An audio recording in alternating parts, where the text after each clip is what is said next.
Hello everyone who likes to live in a floating castle, or at least would want to. I am BorderWise and welcome back to From the Depths, Factions Overview. I guess a new mini-series spinning off from Most Wanted. Now, two things first before we get stuck into the Onyx Watch. Firstly, really happy that people are, well, like this kind of video. Like, it's been a long time coming and I should have gotten around to it sooner. Apologies again. And I've read your comments. More than one person specifically requested the Twin Guard, which I am well aware is the most, perhaps not the hardest, but definitely the most annoying faction to fight in the Nita campaign. No worries, we are doing them next. We're doing the Onyx Watch first, just because it would feel kind of weird to go back to an easier faction after the incredible teeth-grinding aggravation that the Twin Guard can be. Right, and the second thing is, I just want to do a quick self-shout-out. I stream on Twitch a lot, and I have two other YouTube videos, which primarily is where those Twitch VODs go. So, if you like, I don't know, the sound of my voice, and you like to put me on as background noise, please go check out those two channels, BorderRRR. Yes, that's a terrible name, I should have thought that through. Stands for RTS, RPG, and roguelike games, because that's what I do over there. And Border Art, because that's where the art streams go. Like, if you could do me a favor, only if you want to, go over to those two channels, subscribe, and pick one video you really like the look of and watch it. And leave constructive feedback. If it's something like, bro, stick to From the Depths, you're not cut out for this, I can take it, I'm a big boy. And that's basically it. Just, if you can do that, I will appreciate it, and you have no obligation to do anything more than that. In fact, I have no control over you or your life. Like I said, only if you want to. Right, now that that's awkwardly out of the way, the Onyx Watch. So, first things first, one thing I particularly like to make mention of, because this is something, just like with the Deepwater Guard, this is something you only really are aware of when you actually get stuck into the campaign itself, is the map. The terrain, the weather, that kind of thing. And in particular with the Onyx Watch, what you've got here is this kind of slab of the map. A kind of, how would you describe this? So, it's kind of this area right here. So the Onyx Throne usually hangs out here. And it's kind of, it's not as bad as the Deepwater Guard. Like, this shenanigans right here can throw you right off if you're a newer player and you're not used to making sure that your ships can avoid land. This could be a pain in the butt. The Onyx Watch isn't that bad because you can kind of avoid stuff by going around here. It is ship friendly, except don't be fooled by the designer here. Let's see if we can replicate fixed weather quality. Weather good, 1 equals stormy. Let's see. Yeah, it can look like this over in the Onyx Watch portion of the map. That's actually perfect. And you can see this poor bastion here, which is kind of representing the Onyx Watch. I consider this the most Onyx Watchy of craft. Yeah, the weather in this part of the map quite often looks like this. It is crap. And you can see, like, at the ends of the guns of this thing, quite often with dealing with the Onyx Watch, you are shooting through really tall waves, which can completely stuff up your detection because cameras can't see through these waves, and it messes up your shells and all that kind of stuff. So I highly recommend, for this part of the map, as usual, things that fly are better, just almost all the time. Basically, this is turning into a submarine occasionally. Or you have a superstructure with detection on it. This is actually why, even in From the Depths, superstructure is a good idea. And that's me saying this. I am infamous for having a low or non-existent superstructure in my craft.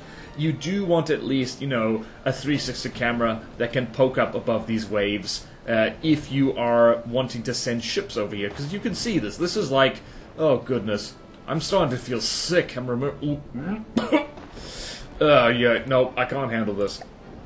I'm not actually joking, like, my gorge rose. That was the wrong option. What the hell am I doing? That was performance, we want environment. There we go. That is better. Holy moly. So yeah, be prepared for a lot of that. It sucks over there, in the Onyx Watch portion of the map. And I've never seen anything capsize in weather like that in From the Depths, but I do believe it can happen if you're not careful, if your ships are quite top-heavy, and you rely on certain parts of your ship being in contact with the water and other bits not being in contact with the water, you might get to see your ship do a barrel roll. I've never seen it, like none of my ships have done it, but my goodness, it can probably happen. So yeah, having stuff like this, you'll notice that the Bastion actually is a good example of this. It has pitch and roll control back here. In fact, I would go further than this. I would say that like having proper like amphibious roll control, which is good for this, because you saw like what just happened. This thing was clean out of the water at some points. So that's why I really like using custom propellers for roll and pitch control, even on water surface displacement ships, because if a big wave like throws you up in the air, the thing doesn't pitch too far forward or backward and doesn't roll, and it doesn't like, you know, roll over and get its tummy tickled by cram cannons. And speaking of, let's talk about the faction characteristics of the craft. Like, this is very indicative of the Onyx Watch in general. They like bulky, air-filled ships. In fact, bulky is a good word because they have lots of bulk heads in order to stay buoyant. Sailing ship and castle ships. So the Bastion is perhaps one of the best examples of a castle ship, and a sailing ship would be... Ooh, what's a good example of that?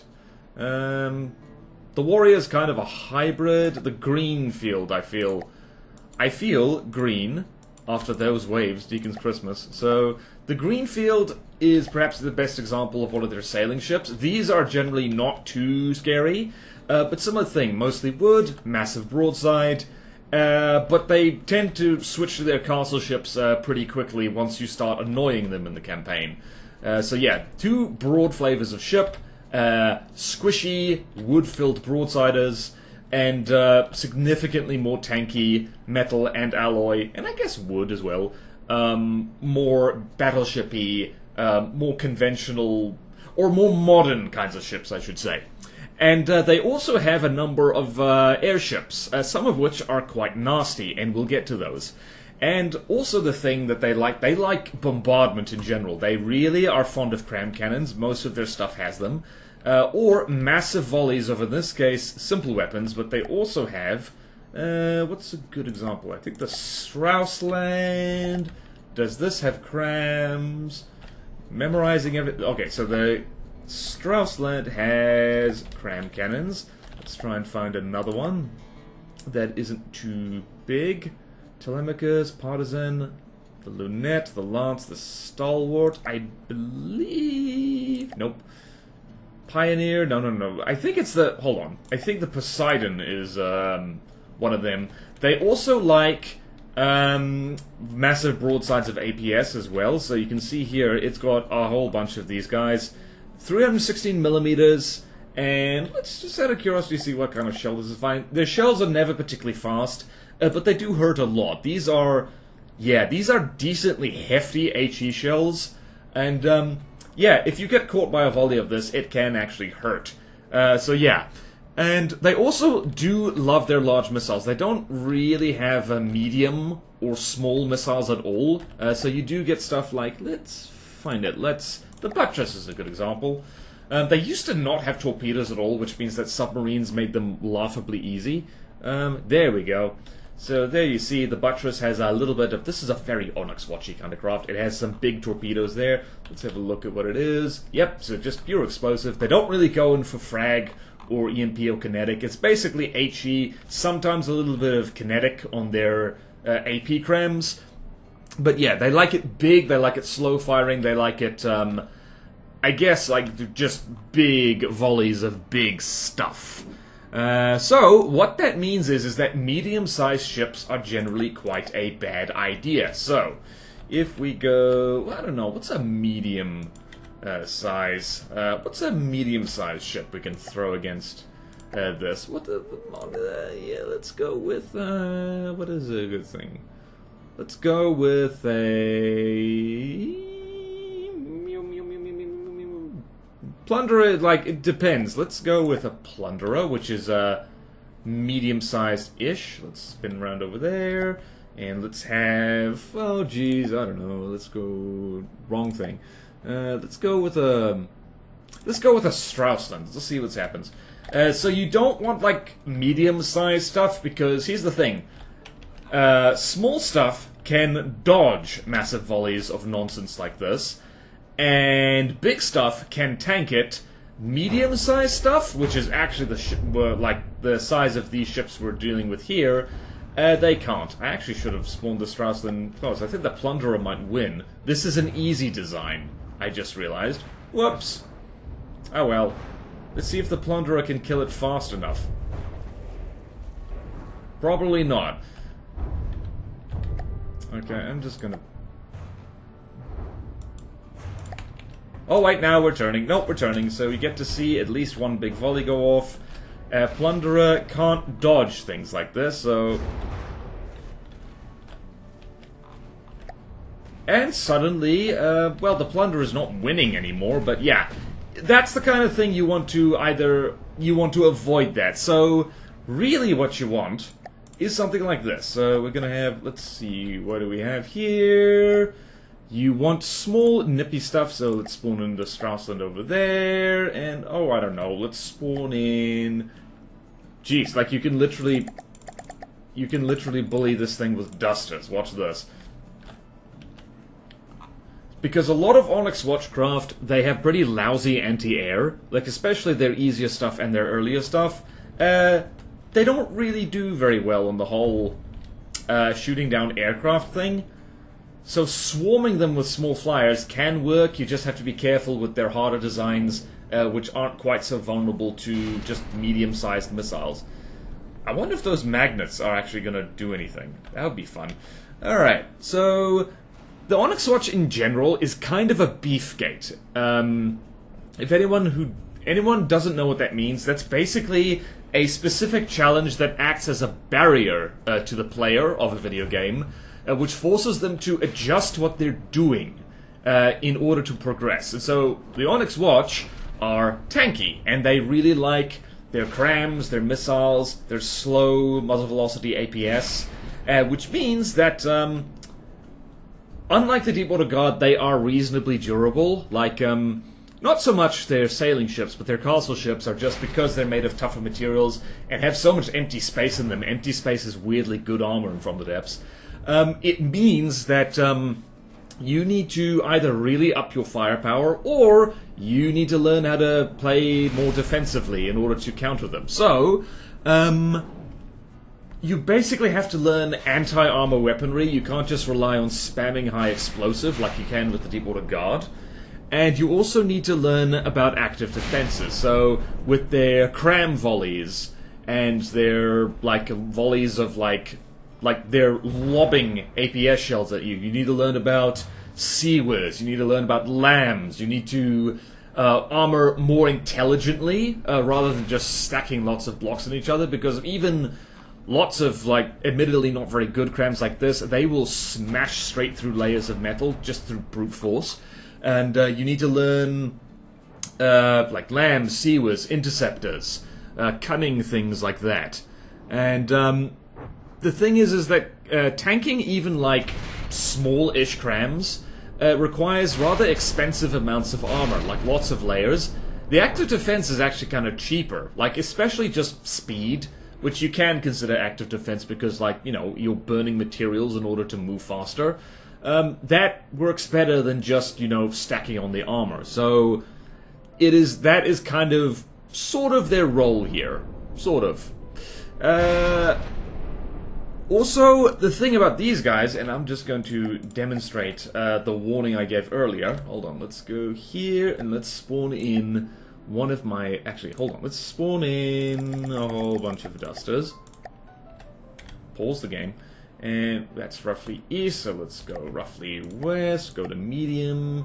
Where is my friend? Oh yes, this is my most hated of friends.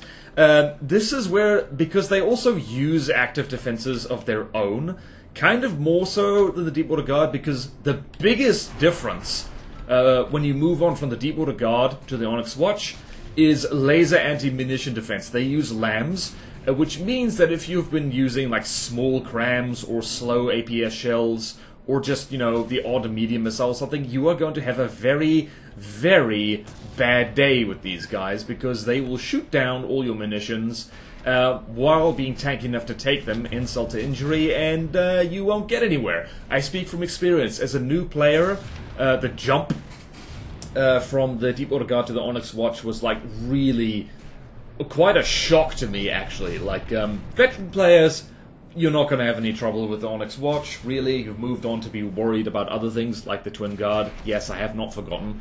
So yeah, you're going to need to learn to counter active defenses, as well as use them yourself with the Onyx Watch.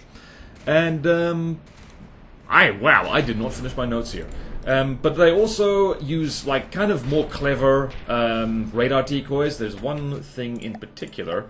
What is a good missile spamming thing? Actually, the good missile spamming thing is, let's go here. I've been using these guys a lot, so let's spawn in an anvil for me.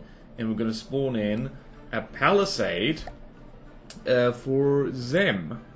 Onyx Watch. Identical fleet colors. So you see here that, like, the anvil doesn't have lambs or like destructive anti-defensive. It doesn't have lambs stuff to shoot down incoming munitions, but it does have a reasonably strong flares that it deploys. So this is what you have to deal with here. You need to learn to counter these things, unless it just hasn't fired them. The Palisade also uses signal processors, which is not something that... Okay, Palisade was a very, very bad example. Damn it. Okay, so let's talk about weapons to use. So, firstly, just high explosive and, like, goodness forbid, anti-munition warheads, also known as flak. That's not going to cut it anymore. It really isn't. Actually, it is working. Look at this. Whole bunch... just a few of those missiles have been distracted. What was I saying? Oh yeah, mortars. Also, mortars are a thing. Right, weapons to use. You're gonna have to learn armor busting when you're fighting the Onyx Watch. Because, well, you know, past the sailing ships, they are armored, and they're armored quite cleverly a lot of the time. Wow, the Palisade got bodied. Deacon's Christmas. And the Anvil just took those large missiles like an absolute champion. Alright, so you're gonna need to use armor-piercing weapons. So... like, of course you can spam large missiles, I suppose. That seems to do the trick.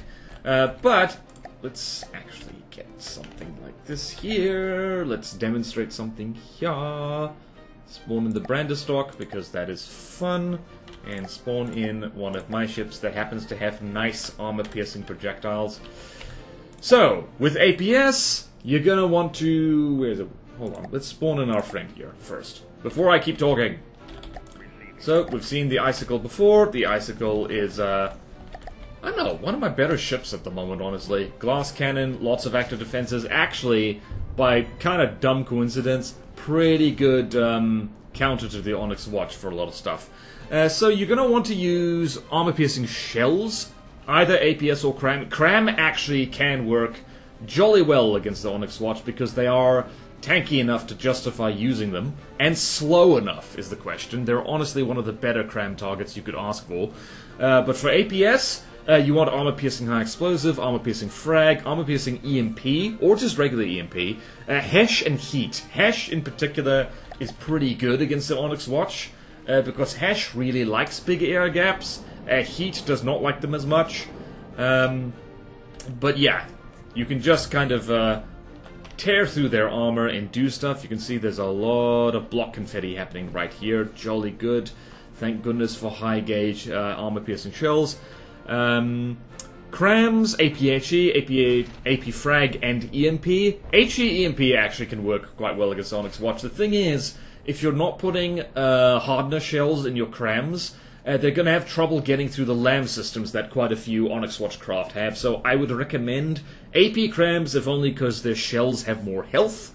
And as for missiles, you want to stick with large and huge missiles, because small and medium just don't do enough damage against armored targets, usually. unless they're loaded with EMP, of course. But I'd recommend on the side of large or huge. Large in particular, because huge is really expensive. And you want to do EMP and frag penetrators, or HE and EMP torpedoes, or frag penetrator torpedoes. And it just occurred to me, if you don't know what that is when you have a missile, large or huge preferably, with the fragments deliberately set to quite a narrow angle, so they like pierce through the target rather than just, scrape the paint off. And lasers work really well against the Onyx Watch. So what is a thing with good lasers? Do I have any good lasers? Not of the kind I'm talking about, but let's stick in the brandy stock again, because that's fun. And let's go find a roughly 200k Lightning Hood's vehicle, because those are fun to use. Alright, so let's go with... Alright, what is this? Missile? Let's go with an Eclipse, because the Onyx Watch does not have any laser defense to speak of. Not at all. And this thing actually has a pretty decent laser. Damn it, I should have spawned that into a mine team so we could see the damage numbers. Oh well. And, yeah, you can see blocks just being melted off there. No smoke. And it's really only their... Oh, actually, that's perfect. Look at that. Look at that. Lovely, lovely. Although the Eclipse is actually losing. Like, it's losing blocks fast. Wow. This is why... Oh, I see what happened. It launched a missile straight into itself. Alright, that's not the best example, I suppose. Just gonna cheat right here. Just gonna cheat a little bit. Whee! Alright, so lasers, jolly good. Just, I don't know, any laser that does enough damage, really, will do the trick. Especially against the airships, I should mention. So, the airships can be kind of irritating, and and some of them can actually be kind of evasive. So lasers are just generally really good. With particle cannons, you can, like, shooting at them is pretty good, especially piercing, because the Onyx Watch relies on big air gaps, rather than, like, really thick stacked armor for the most part, which means that a piercing pack will quite often go straight into the nice juicy bits of them, like the engines, the AI compartments, the ammo, the interiors of cram turrets and stuff like that, so piercing's pretty good. Or a honking big EMP bolt will tend to AI dead them immediately, so I can actually demonstrate that, like, pretend for a second we can do something like this. Actually, it's doing a pretty good job already. Let's hit a brandy stock with a nice big EMP bolt, and brandy stock goes there. Let's see if we can AI dead this thing immediately. We can't. Nope. Let's do that on an easier Onyx Watchcraft, because they're a better candidate for that. So let's go... Oh, I don't know. Let's go with a warrior. Warriors are fun to shoot at. If I hit you here... Yep, AI dead immediately. Particularly their easier craft. Rather than trying to, like, blow up every block of their armor, hit them with a large EMP missile or something like that. Or a big pack jolt. As for plasma... Plasma is actually... It's not great against their ships, because... Let me show you why exactly. Let's go with the King's Dead over here. Plasma really likes compact designs. The Onyx Watch is not so compact. Sure, you have your cram turrets, but they have lots of empty space in here. Plasma does not like empty space. It likes lots of blocks to be touching each other, so... They're not the best candidate for being shot at with plasma. It works, but it doesn't work as well as it does on other things. However, if we go look at some of their airships, where is one? He's got to be somewhere around here. There we go. Parapet. So if you look at this fella, unlike the ships, these fellas are very compact. Like... Honestly, the only real air gap here is around, is right in the middle, and there's all kinds of juicy stuff for plasma to blow up all around here. So their airships are good plasma targets. So if you're going to use plasma, save it for their airships, and and use armor-piercing APS or cram rounds, or large missile/torpedo frag penetrators against their ships. That works much better. But plasma the hell out of their airships. Like, really, feel free. It's really cathartic, actually. Now, I should probably mention craft to look out for. Actually, I've already spawned one in here. So, strangely enough, if you look at the Onyx Watch roster here, because they focus on being more tanky and less on being like firepower, compared to the Deepwater Guard, especially their hard and godly craft, I'm actually, weirdly enough, less scared of them in some ways, because the Deepwater Guard, even if you start to get into the medium stuff, you've got stuff like the Kraken, the Magellan, and stuff like that, and once you get into the hard section, you've got annoying things like the Buccaneer, the Tortuga, the Plunderer can get you off guard, the Paddle Gun is bloody annoying, and their godly class craft can actually do serious damage, and they focus on using evasion, more than the Onyx Watch ever do. Meanwhile, there's like, maybe there's 3 things here I'm properly scared of, and once you get into the hard stuff, it's like, no, not really, because the Onyx Watch sinks more of their materials into being durable and less into just, actual effective firepower. Like, they're not good against fast craft, and they're not good against anything that has like decent active defenses, and so weirdly enough, there's kind of slightly more things I'm scared of with the Deepwater Guard, if only because when you fight the Deepwater Guard generally, you have less materials to play with. By the time you fight the Onyx Watch, you should probably have some bigger stuff in play. But there are things to watch out for. The sailing craft, I should mention, you saw already with, what the hell was it called? I've already forgotten. What was it? It was the Straussland. So I've kind of already shown off that if you let... Where the hell did you go? Alright, there you go. So this cram volley, each one of these crams is not particularly scary. It has very little shell health, less than 1,000. Explosive damage is about 7,000. But there's a lot of pellets here. Don't let these guys get close. If you let them get too close, they will broadside your face off.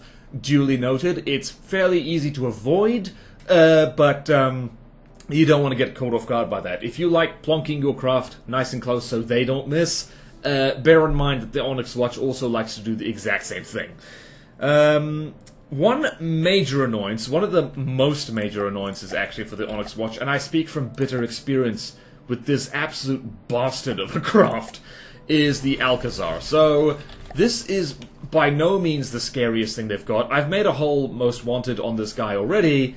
This guy is just annoying because there's like a sweet spot of annoying things. Firstly, the lambs on this guy is decently hefty. It's not the strongest lambs in the Nita campaign, not by a long shot, but like it's like it recharges pretty quickly and it has some decent heft to it. So sustained damage per second is like almost 7,000. This thing eats cram volleys like no one's business. So if we go, oh, I don't know, let's spawn in something. Let's be really cheeky and spawn in something over. Let's spawn in the Straussland actually, because I think the Alcazar will eat that entire. Let's spawn it in like so. Actually, that'd be funny. So spawn you in like so. Immediate broadside. So you see that lambs just ate almost that entire cram volley. Admittedly weak shells, but it did it. It went just num num num num num num. That's one of the main reasons this thing is annoying. The other reason is, I believe this actually fires supercavitating rounds. It does. So this is one of the sub-hunters on the Onyx Watch. If you try and cheese them using like weak submarines, this guy will show up and blow your face off, so that's another reason to be scared of them. Also, it's got little timed frag guns on the side. So, like so. Shut up, phone. So we go here, frag head 1, time to use frag heads. Actually, I've said earlier they don't usually use frag. They actually do. My bad, I forgot. I don't know how I forgot. This is one of the things I love to hate the most. So, yeah, this thing is kind of a general purpose, will punish you for relying too much on the counters to the Onyx watch. And also the fact that, like, yeah, this is just a brilliant example of just how they use empty space to their advantage. It is weirdly difficult to punch through the front of this thing simply because there's so much, well, space in which explosives do nothing, fragments disperse, like the spray from heat and hash shells just disperse and don't actually destroy any blocks, and doesn't get any better around here. Lots of just empty spaced armor, which against certain things, like hollow points and heat and hash, like I said, it just kind of is, you know, it's weirdly durable. And the worst thing about the Alcazar and other things kind of similar to it in the Onyx watch is the cost. It is about 300,000 materials, which is pretty hefty. We're starting to... It's not a cheap craft, but it's not very expensive either. It's like mid-level, which means it is expensive enough and big enough to be a problem for your smaller craft, especially if you try and cheese these guys with small flyers, like I have often tried to do, but it is cheap enough that the Onyx watch will spam them. They, in like pretty much every time I've played the Nita campaign, or when I've played Off Oil and Pirates, which is a great little mini campaign for you to practice fighting these guys, they have loved to spam Alcazars. They love using these guys, so this is actually a pretty good benchmark to see if your designs are ready to take on the Onyx watch. Can it comfortably beat an Alcazar? If you can do that, you're, if not in good shape, well on the way to being in good shape. The worst part, actually, about these guys is the difficulty they show up at. This is a medium craft, which means even if you're playing on lower difficulties, there is a very good chance you're going to run into these guys. So, yeah, be aware, Alcazars will show up. You're almost certainly going to see them. They're in that sweet spot where the AI loves to use them. But like I said, this is not the most formidable craft they have. They have more formidable ones. Their airships are actually a big problem. Like, their ships, you can get used to their ships, but their airships is a little bit, well, Thrustercraft, technically, is more of a thing. So, let's just get rid of all of you. And let's go spawn in the player. Let's spawn in all of them. So the Rook is pretty easy. The Rook, if you have like proper active, my goodness, don't crash. Uh-oh, we're gonna, oops, bonk. Let's repair you, and let's repair, dude, bugger off, will you? Jeez. Stop being inappropriate. Alright, so the Rook, this guy's easy. Don't worry about him. He just spams weak cram shells at you one at a time. It's really cool, but yeah, not a problem. You have a medium-sized lambs or just a decent sea whiz. You can deal with him just fine, or just dodge them. That always works. The Basilica, bit more of a problem. This guy likes to sit right above you and punch you in the face with cram cannons. That could be a bit of a problem. The Thrustercraft for the Onyx watch, they tend to be ship hunters, so if you're using ships, be aware of these guys. These are specifically designed to bully surface craft. How hefty are these cram shells? Let's just have a squiz. Whoops, I didn't mean to do that. So, yeah, these guys are, yeah, they're pretty hefty, and they chuck a lot of them. They, that reload time, 26 seconds. That's slow firing but quite strong cram shell. Also, 300 meters per second, as fast as they get. And just so we're aware, the Basilica's point at and maintain distance is like 20 meters. It gets right on top of you and just like repeatedly hits you in the top of the head with like big cram cannons. So this guy can be a problem if you don't have anything quite in this weight class to deal with it. The Parapet is much the same. That thing which it scraped off on the Erie, this is a slow-firing APS, but what it fires is actually a bit of an issue. It is just a nice, hefty, high-explosive shell, and it'll just keep hitting you over and over again at about 104 RPM, because it doesn't have much gunpowder. The shell is very slow, which means it'll just fire very fast. So if you don't have a decent lambs, and you're too slow and you're a surface level craft, this thing will sit on top of you and just blow your brains out, and you don't want that. But absolute worst, this is the thing I usually dread seeing more than anything else for the Onyx Watch. This is the Eerie. Infamous among those in the know. This is almost certainly the nastiest craft overall that the Onyx Watch have, because same thing as the other airships, it'll sit just above you, repeatedly fire cram cannons at you at a range which is actually very difficult to dodge. This guy lands full cram volleys more regularly than pretty much any other Onyx Watch craft. The rest of them are kind of slow. You can keep them at a distance, you can dodge them. The Eerie's top speed is 55 meters per second, so unless you're using a fast hydrofoil or something like that, the Eerie is going to catch you and is going to hurt your feelings and also your body. And yeah, I might have minor PTSD from running into these things. This is actually not even the worst. In the old days, the Eerie used to constantly bob up and down. It actually still does that. You can see it do that little sine wave. Which means on the approach, it dodges shells, or at least slower shells, quite readily. So you need fast shells to deal with this guy. Laser it, plasma it. I'm actually going to show you a design of mine that can comfortably take the Eerie on. Thank goodness. You do want to keep your distance as well with the Eerie. You don't want it to get close. You absolutely do not want to let that thing get close, and you don't want to counter it with a ship, like I say, because it's engineered specifically to take on ships. I'm actually going to show you what happens if this thing catches you with your pants down and you try and throw a ship at it.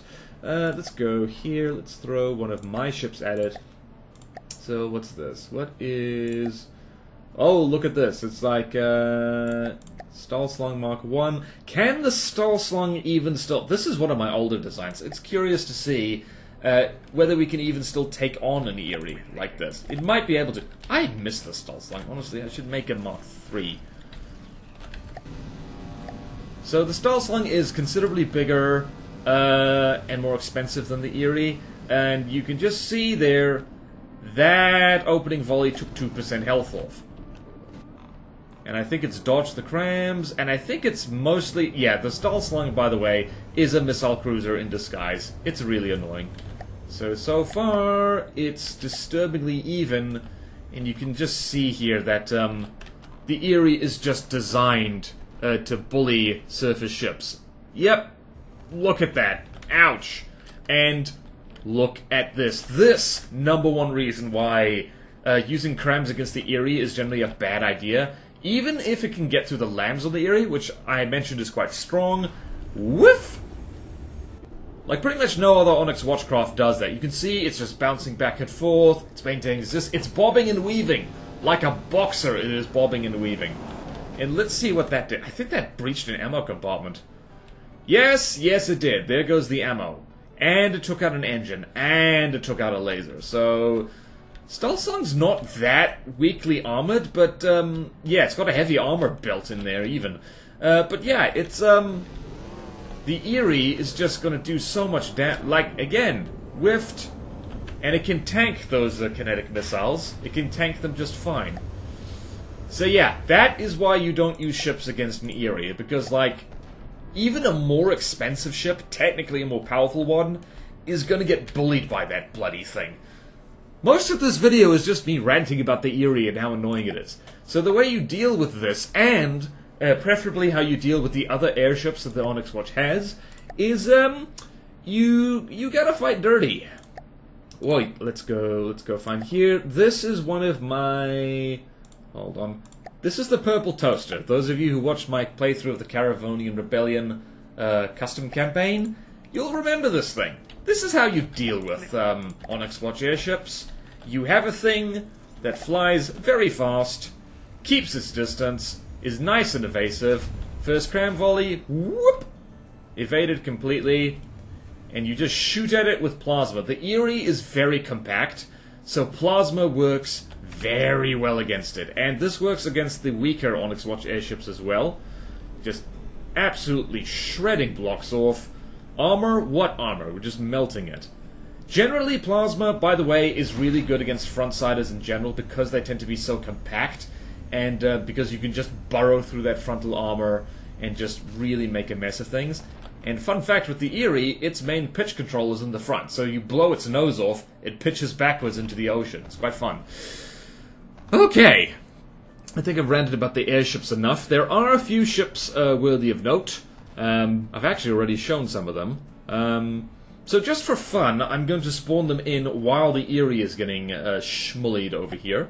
Let's go with all vehicle types. Thank you, thank you.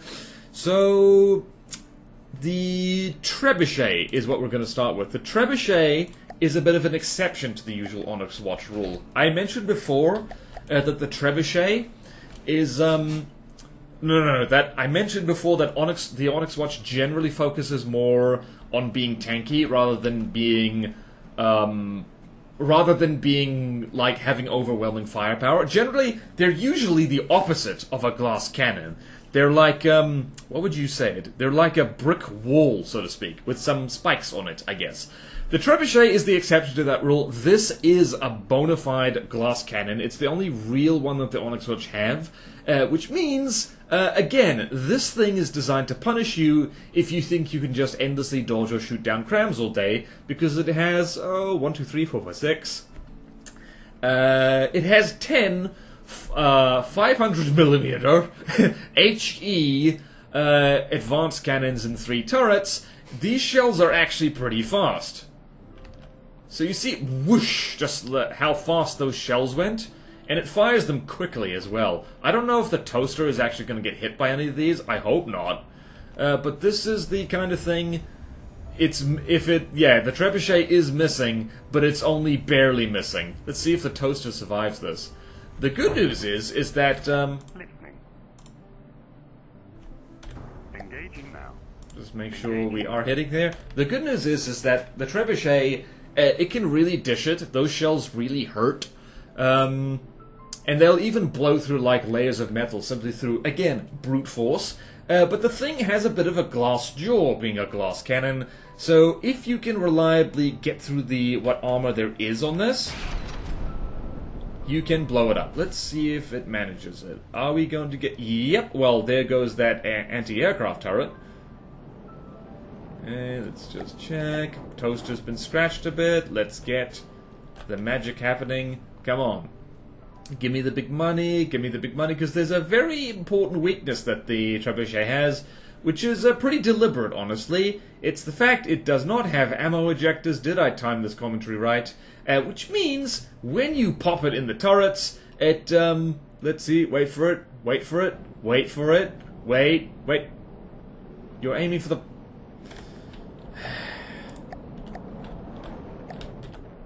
Aim here, stupid. There we go. Yep, wow, it took out both of them. Alright, that's what I wanted to see. So the Trebuchet turret's very volatile, and that's the trick. This guy shows up to teach you, like, right, so, you know all that time you spent learning how to armor? Yeah, you should have learned how to make guns instead, because, tanking... Oh, wow, I forgot that the toaster had torpedoes. Toaster torpedoes! So yeah, you need to pierce this guy, you need to run him through, and, yeah, actually much like a siege engine. It can dish it, but it can't take it. Very important. How's the toaster doing? Lost 2% health. And yet, once you pop all 3 turrets, completely harmless, jolly good. Whee! Alright, so Trebuchet, something to note out for. It stands out, very much so, with the Onyx Watch. It is an APS glass cannon, unlike all their tanky cramcraft. Let's go hang out on the toaster. How you doing, girl? Doing absolutely fan-dabby-dozy. Paint is scratched. And... shooting back at the Erie again. How's the Erie doing? Let's go have a look at you. Not doing very well. I think it's falling out of the sky. It is falling out of the sky! Yay! Plasma Airship FDW. Alright, so there are a few other things to mention. Like I said before, like if you can deal with massed cram volleys, a lot of Onyx Watchcraft aren't going to be too much of a problem, but there are missile craft to worry about. So there's 3 in particular. There's infamously the Palisade, that thing I showed off earlier, which has like a massive large missile barrage. But there's two more as well. There's the Iron Cordon and the Javelin. So, the Palisade and the Iron Cordon, they love to spam large missiles at you, so if you're not used to fighting them, which if you're fresh off the Deepwater Guard, you probably won't be, if you're a new player. So these guys were just going to be like, hey, did you know that missiles can get really big and can really hurt, and you can still spam them a lot? The Palisade in particular is a bit of a problem because, unlike the Deepwater Guard, these guys use signal processors. Not signal processors. Yes, that is what they use. They will... They basically have a chance to ignore decoys, so if you've been relying on flares or decoys or stuff like that, you are going to have a very bad day, and this is where you've got to rely more on things like lambs, interceptors, seaways, or just pure speed. The Toaster can outrun large missiles volleys like this. Sometimes it's a little bit dicey. Oh, especially if she flies straight into them. That's a bit of a problem, isn't it? Okay, oops, we've got a collision. And also, the Javelin, which I don't think she's doing that right now. The Javelin does much the same thing, except with huge missiles, which she's not firing right now. Toaster, you've been having too much of a good time. Let's see you fall out of the sky a bit. So, once the Toaster has slowed down a little bit, I think what's going to happen is the Javelin is going to, unless the Javelin gets its missiles disabled, hello, there we go. Let's just do a cheeky repair here, because I want you to hurt me. Bugger. Didn't hurt me. Didn't hurt me enough. Alright, well, you had your chance. So yeah, huge missiles as well. Introduction to them if you're playing the campaign factions in order of difficulty. There is one craft left over, and the Stronghold is the boss craft. It is the boss craft of the Onyx Watch, and biggest, expensive, mostly. I've never, just like I actually haven't run into any boss craft in the campaign playthroughs I've done. Actually, like not a single one. They're not that likely to show up, I believe. Other people have said, like, actually, yeah, nah, God, these things do show up. I believe I've seen a Megalodon before, but maybe, I can't remember. But yeah, so the Stronghold, Onyx Watch, Bosscraft. Weirdly enough, it's not all the cram cannons on this thing that is most scary. By the time you run into this thing, you should hopefully be good at dealing with mass cram volleys. Like, when in doubt, like Diff Seaways, made a whole video on that. You've probably seen it already, but if you haven't, I'm going to include a link down below. Best defense against big cram barrages, really. Weirdly enough, the thing with this guy is not the cram so much. It has a monster lambs on it. It's not the huge missiles back here. It's this. It is the fact that it has not one, not two, 4 huge torpedoes, which are pretty hard to avoid. They're packing signal processors, so if I go here, or no, they're not actually. The thing is, they have so much. Look at this, over 400,000 health per torp, which means if you rely on torpedo interceptors to shoot things down, this thing is going to be a nasty shot for you. In fact, I recommend to people, and I'm recommending to you right now, I'm pointing at my webcam even though it's off and turned the other way, recommend to you, if you want to be sure that your craft is torpedo proof and can destroy or evade torpedoes properly, I mean apart from it flying obviously, test against the Stronghold. That is a very good torpedo test. In fact, I'm going to demonstrate to you how it's a good torpedo test. Let's go here, let's spawn in, you can spawn in 2 crossbones. Let's see what happens. This isn't going to be laggy at all, probably. So yeah, the Stronghold is kind of like, really, I find it's the torpedoes you need to be scared of, rather than anything else. Yeah, so let's just follow these guys in. Let's see that lambs do work. Wow, that lambs really didn't do enough. I think it's because the lambs were underwater. The recoil actually pushed it underwater. That's weird. Maybe the crossbones are going to win. That'll be interesting, won't it? That'll be fascinating. But I think the huge torpedoes are going to make a bit of a difference here. Pew, pew, pew, pew, pew. Let's see, are those being shot? Is it not shooting down the crams? Wow, it blew up so much. Yep. Folks, I would like to... one of the reasons that those torpedoes are so annoying is because, I don't know if it's because of their ballast, I can actually check, honest. They like to hit ships from underneath, and this is what they've done. They've just instantly killed a crossbone. So, that was a better demonstration that I could have hoped for, just how the torpedoes on the Stronghold are actually by far the most dangerous part of it. It's seriously scary. Which is why you're better off getting things... you're better off countering the Stronghold with things that fly. In fact, just fly throughout the whole Nita campaign. It's probably better. Surface ships are cool, but that's the only thing they really have going for them. Oh yeah, huge missiles as well. That miss, apparently. How do you miss a crossbones? Oh, look at this. The huge torpedoes are coming to say hi. I wonder if they're going to do exact... Yeah, they are weighted. Bloody weighted torpedoes, mate. And missed. Not AI dead, but like... I think this guy wishes he was AI dead just so the pain would stop. Right. I should probably spawn in I was about to say the cookie cutter. Not the cookie cutter. What the hell was it called? This fella. So again, the toaster is demonstrating how to fight things like the Stronghold smart. It's, don't stay still. Don't shoot the crossbones. What's wrong with you?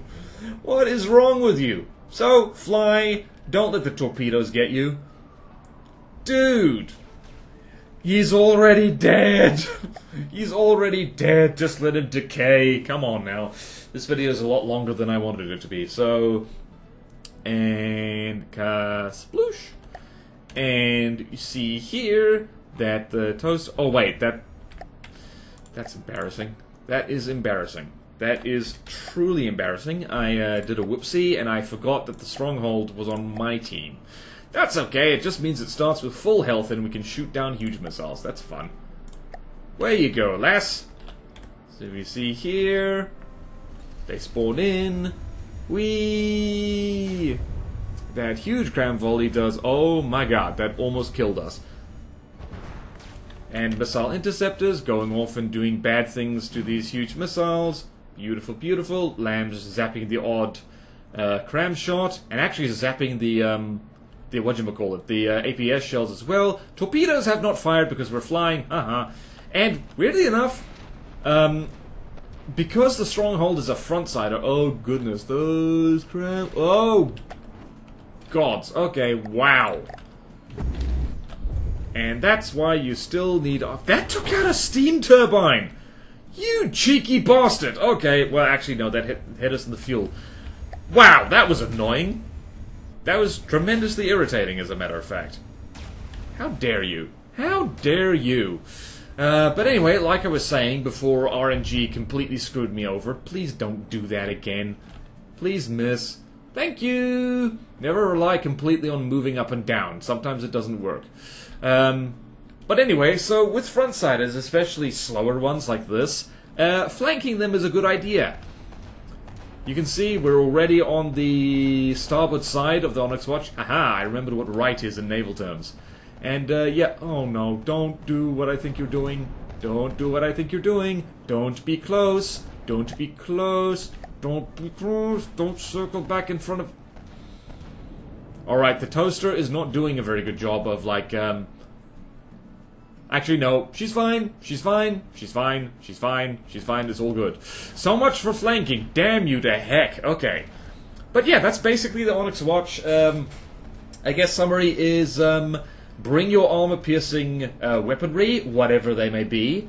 And do remember to bring your active defenses, because armor alone is not enough against these guys. This is the faction that really is going to smack you in the face if you just rely on making, like, bricks of metal or something like that.